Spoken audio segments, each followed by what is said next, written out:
IRT was, when it was established, was known as the Tuberculosis Chemotherapy Center, and it was established in the late 1950s, in 1956, as a collaboration between the Government of India, the state government of Tamil Nadu, along with the British Medical Research Council and the US Public Health Services.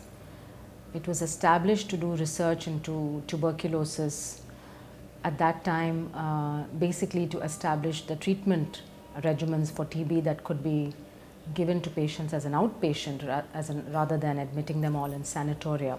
The vision of the institute really is to undertake high quality research in tuberculosis that is relevant both to national and to global policy and programmatic needs.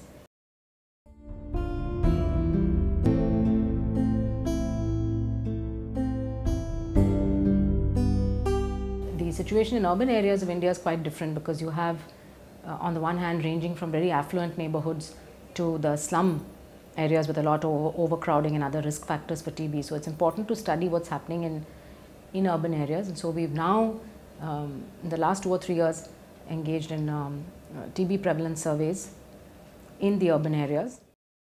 Our main aim is to evaluate the impact of DOTS in different parts of the city, and we have been surveying both the Chennai suburban areas, as well as urban area, as well as the rural areas. இப்போ metro city எடுத்துக்கினாக்கா ward வைஸில் இருக்குது. அந்த வார்டை வந்து மொத்தம் 180 ward இருக்குதுனாக்கா அதில் 50 ward நம்ம ரேண்டமாக select பண்ணிவிட்டு அந்த வார்டிலேருந்து ஸ்ட்ரீட் எடுக்கணும். அந்த ஸ்ட்ரீட்டில் ஸ்லம் ஏரியா, நான் ஸ்லம் ஏரியான்னு எடுக்கணும். The street is marked, which is done by the statistician. We pick up patients.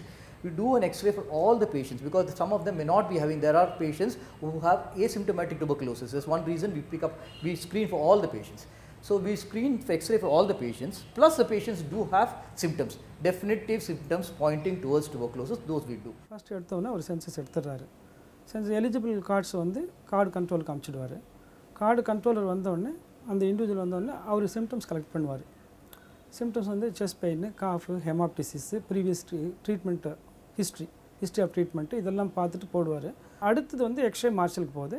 X ray மார்ஷலுக்கு போன உடனே எக்ஸ்ரே டெக்னீஷியனுக்கு போகுது.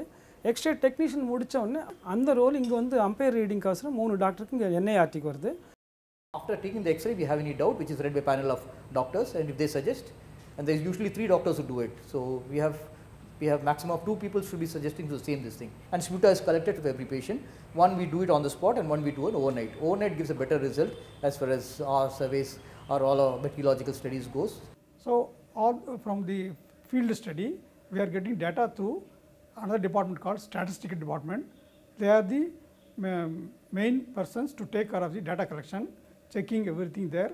After receiving the documents from the field, they go through the documents. For any mistake there in the document, they correct it.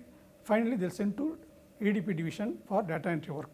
Apart from that, we will be using bacteriology results, smear culture and drug sensitivity of the persons who have become sputum eligible, sputum collected.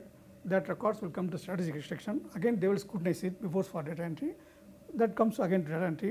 Once that is over, we will have the complete information in one line.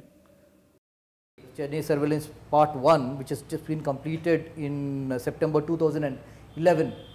We have surveyed about 30,000 people. So in that we found approximately it's about 3.6 per thousand population, based mainly on the smear results and about 75% of the culture results. We found that, which is tremendously lower than what was to be there pre-DOTS. But before DOTS, we used to have somewhere around 5.4 to 6 in different areas of Tamil Nadu, which has definitely brought less than 4%. I think the time is right for us to move out from the clinic. We've done all this. Okay, we found, we have good treatment regimens. There are now new diagnostics that can be used, but it takes for a very long time for these things to be translated into actual benefit for TB patients on the ground. WHO Director General at that time, he said that the work done in India is now benefiting millions of TB patients around the world, but it's a pity that India itself has not benefited. That, I think, is going to be our future challenge. Can we translate all the goals, all the research findings into actual benefits?